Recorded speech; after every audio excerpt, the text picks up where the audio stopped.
Encre d'histoire, Plume et Voix, Alban de Maigret.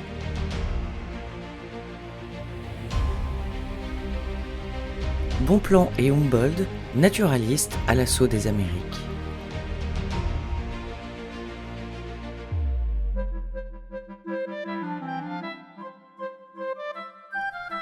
Enfant déjà, tout comme M. Blondet dans le cabinet des antiques de Balzac de 1838, que je cite, le bonhomme aimait passionnément l'horticulture. Il était en correspondance avec les plus célèbres amateurs. Il avait l'ambition de créer de nouvelles espèces. Il s'intéressait aux découvertes de la botanique. Il vivait enfin dans le monde des fleurs. Cette passion précoce engage M. Gougeot à donner à son rejeton, futur médecin naturaliste rochelais, le nom de Bonpland.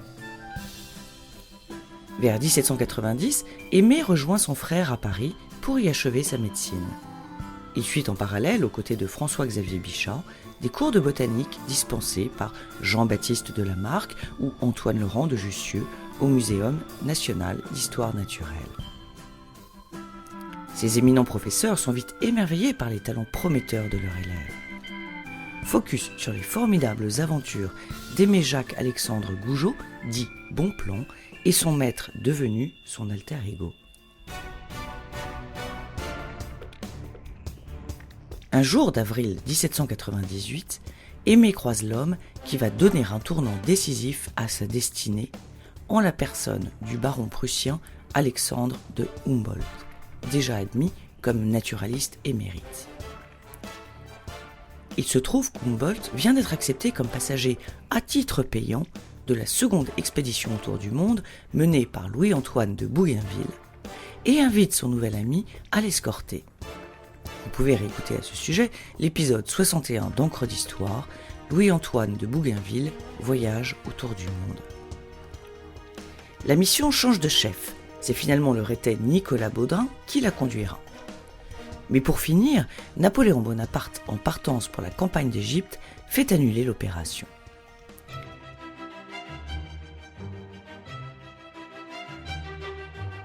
Qu'à cela ne tienne.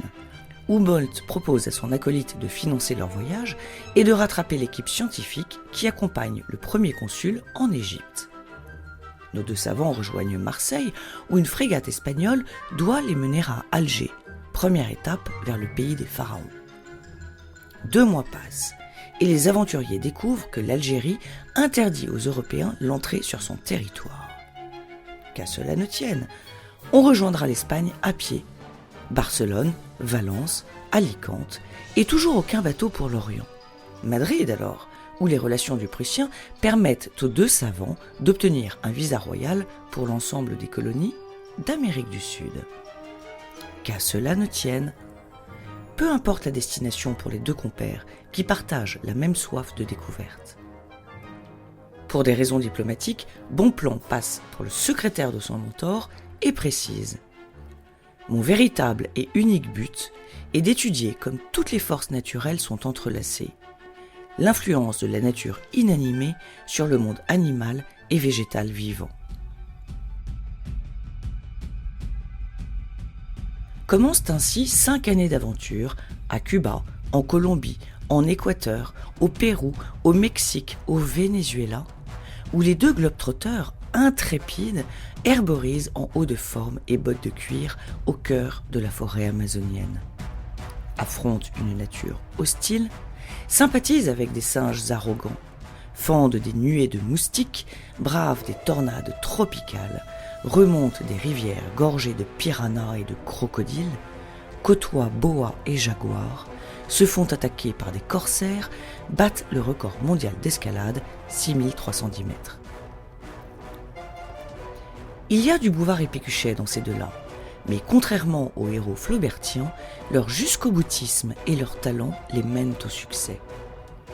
Ils inventent la phytogéographie, ils récoltent graines et plantes, découvrent, relèvent, décrivent, classent pas moins de 60 000 échantillons, dont 6 000 nouvelles espèces, le tout détaillé en une 30aine de volumes.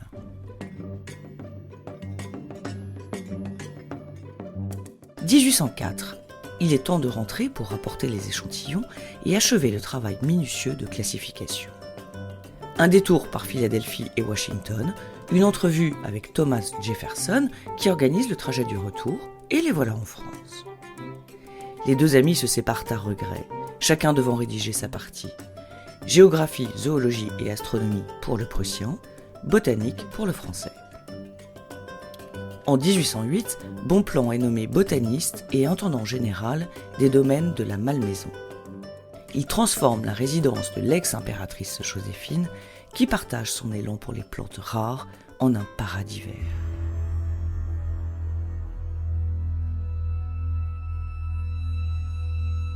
À la chute de l'Empire, Aimé, en mal d'Amérique, accepte un poste de professeur d'histoire naturelle à Buenos Aires.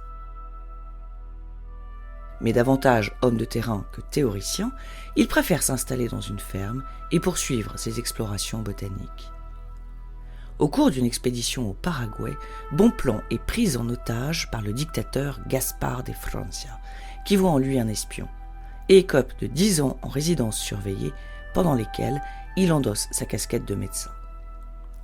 Il meurt en Argentine en 1858, à l'âge de 84 ans, après avoir découvert le secret de la germination du yerba maté, qu'il rebaptise Ilex humboldtiana, en hommage, je cite, au meilleur et au plus illustre des amis, Alexandre de Humboldt, qu'il n'aura jamais revu. Les deux grands scientifiques et hommes se font face pourtant et pour toujours au Vénézuélin, qui leur a fait l'honneur de baptiser ses plus hauts sommets de leur nom.